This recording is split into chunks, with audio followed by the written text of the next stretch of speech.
This video is going to give you everything you need to know before going to Cancun. And whether this is your first time or maybe you've been there a few times, keep watching because you're going to get some great tips, things that we've learned along the way from traveling there over 10 times. I actually did a similar video when we first started this channel, but we've learned so many new things along the way, I wanted to do an update.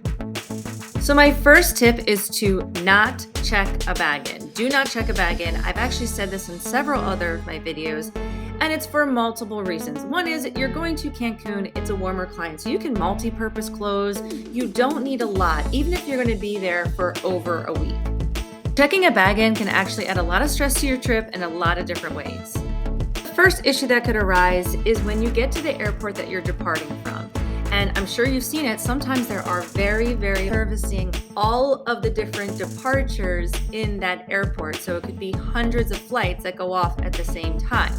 So you are going to have to add in extra time and get to the airport even earlier than you thought.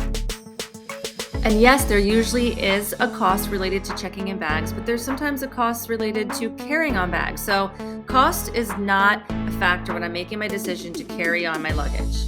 The other reason why I recommend carrying on a bag is because you don't have to wait in those long lines. You can check in online, get your boarding pass, and then go right to security.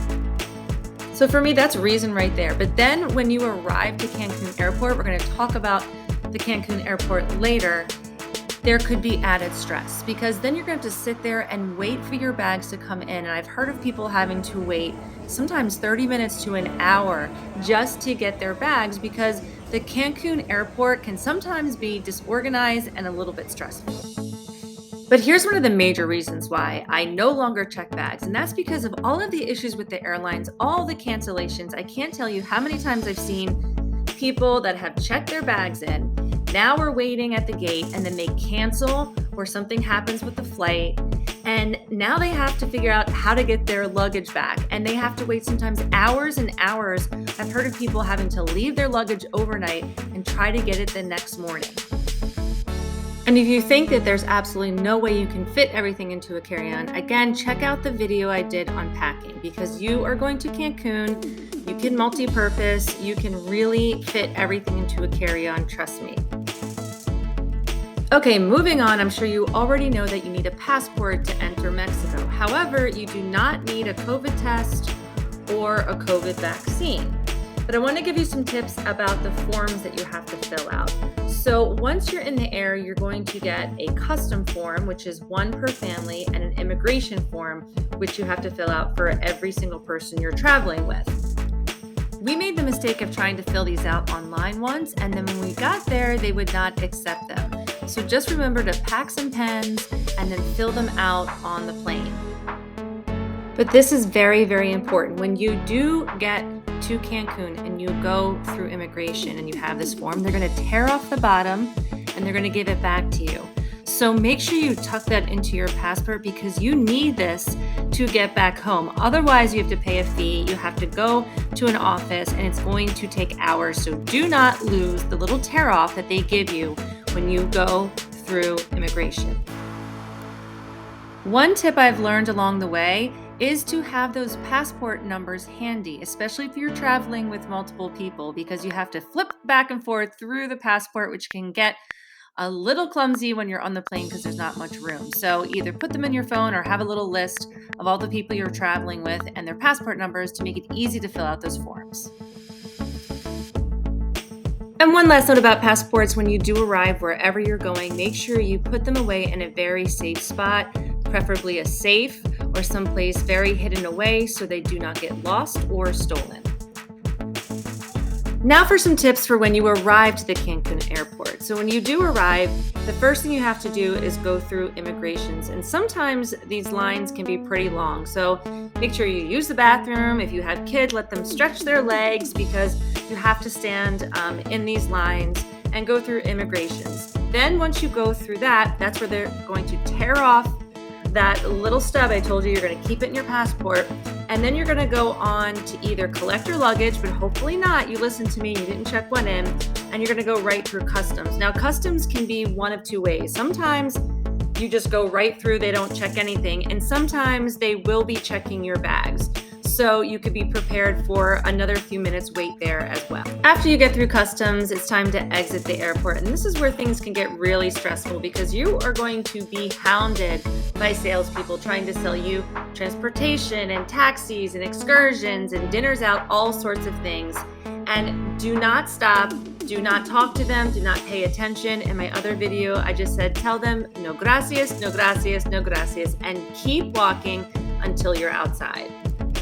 Which brings me to my next tip, which is set up transportation before arriving to Cancun. Do not wait until you get there and get one of these taxis that they're trying to get you to get in, because what happens is they know you're not prepared and they will overcharge you for your ride. In fact, it happened to us the first time we went to Cancun. We figured it was just like any other airport. We could grab a taxi when we got there. And when we did, they started with one rate. And then when we ended up at the resort, it was triple the rate, which is why we now use Nacho Tours. We found him after we got scammed, and we have used him over a dozen times. We get nothing for referring him.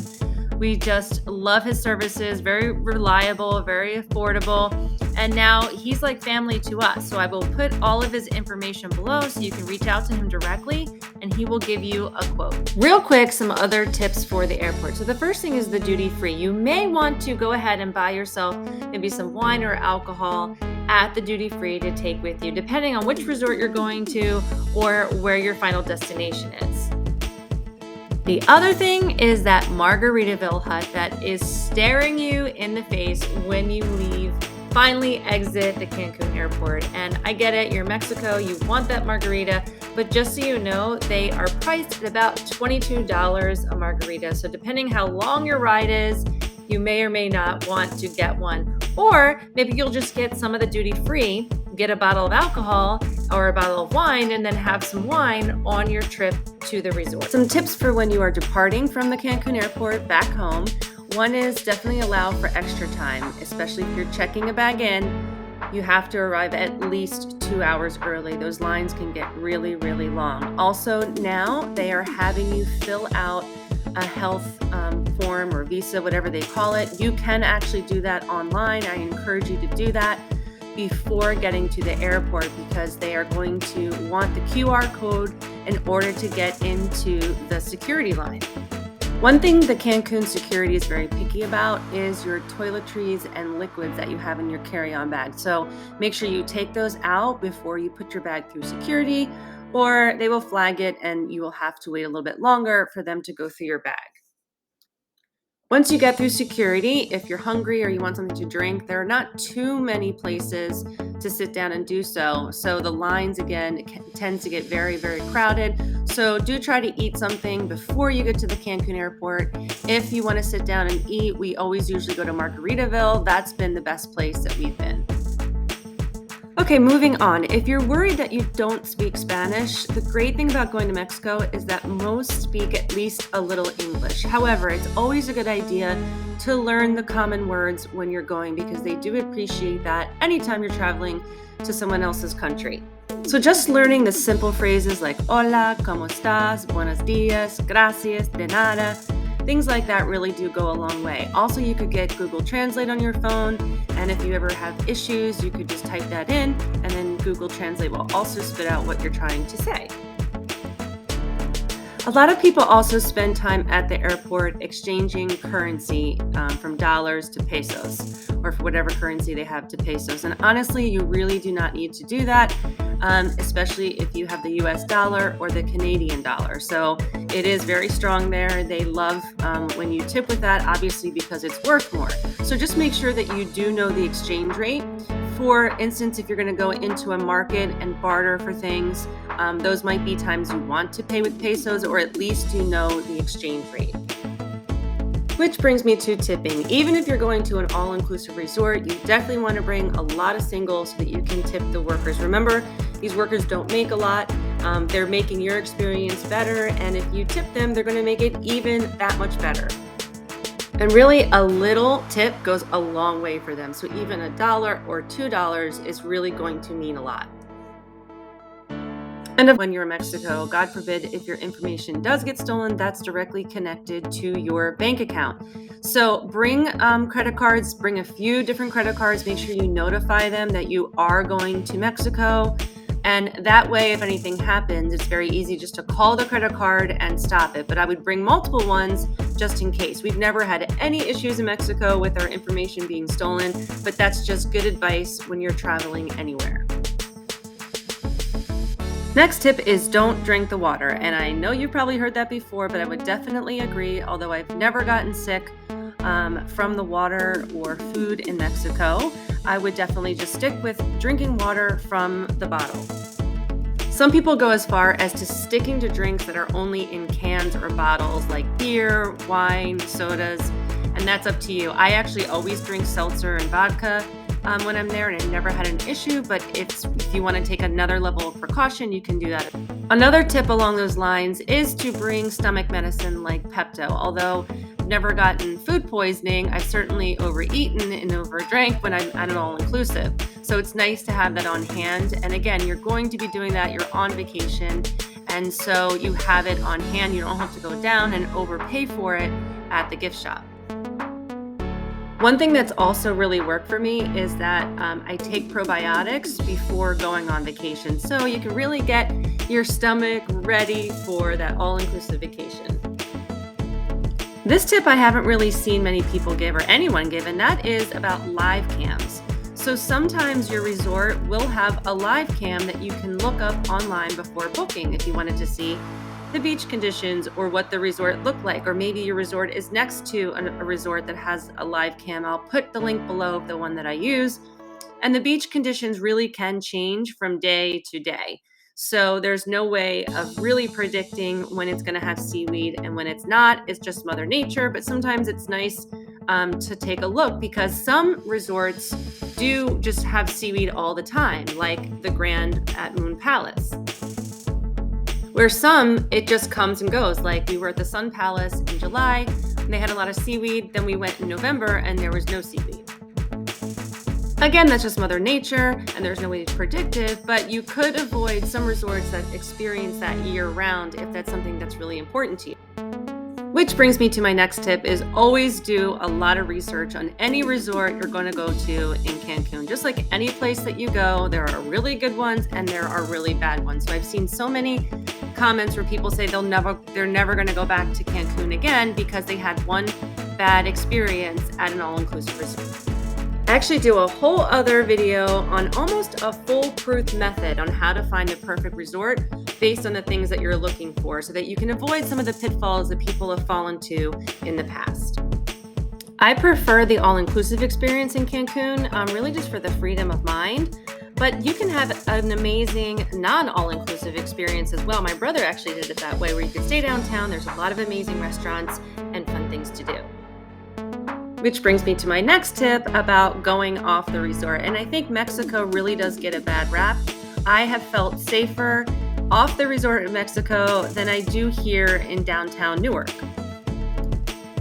And this is just based on my own personal experience. Of course, you always have to use your own judgment, but I've been downtown Cancun a few times, both day and night, and same with Playa del Carmen, and never had an issue and always felt very safe.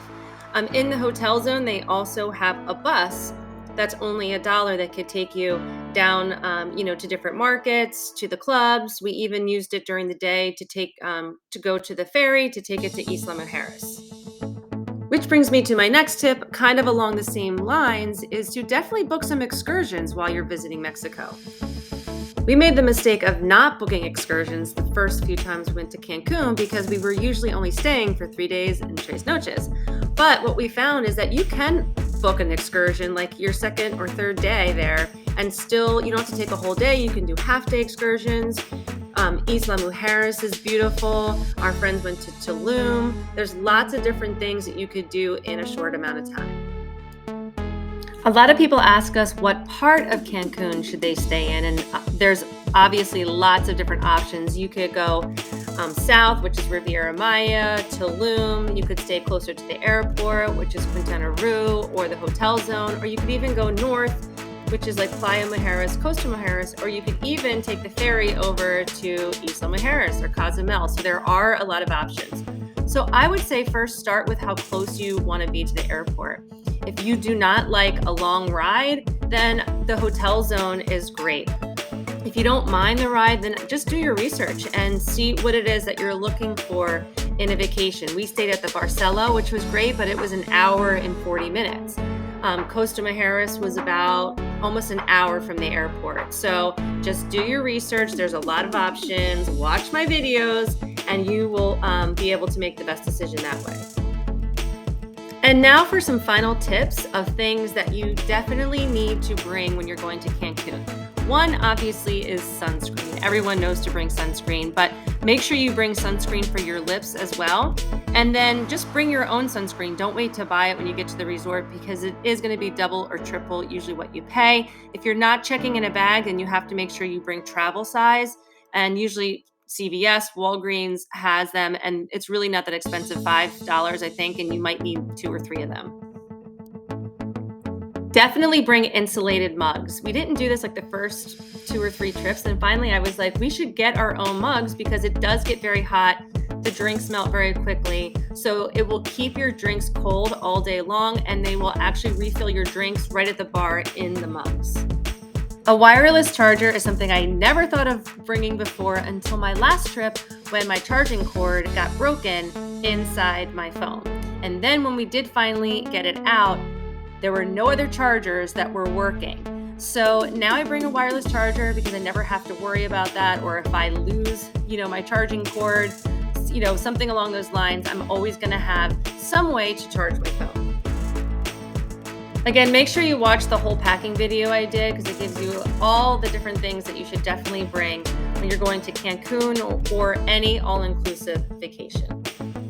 And as of this video, which is May 2022, you still do need a negative COVID test to return back to the United States. Most of the resorts provide them for free, and a lot of the airlines now are even accepting some of the home tests. One thing I would do before going to the resort or wherever you're going, know what the protocol is if you do test positive. For instance, do they pay for you to quarantine, or do you have to pay nightly for you to quarantine? I hope you found these tips for traveling to Cancun helpful. And if you did, please like and subscribe and follow us on 3 Days and 3 Noches, while we keep bringing you on fun, exciting, affordable vacations and adventures that you can have in a really short amount of time. You don't need a whole week to have an amazing vacation.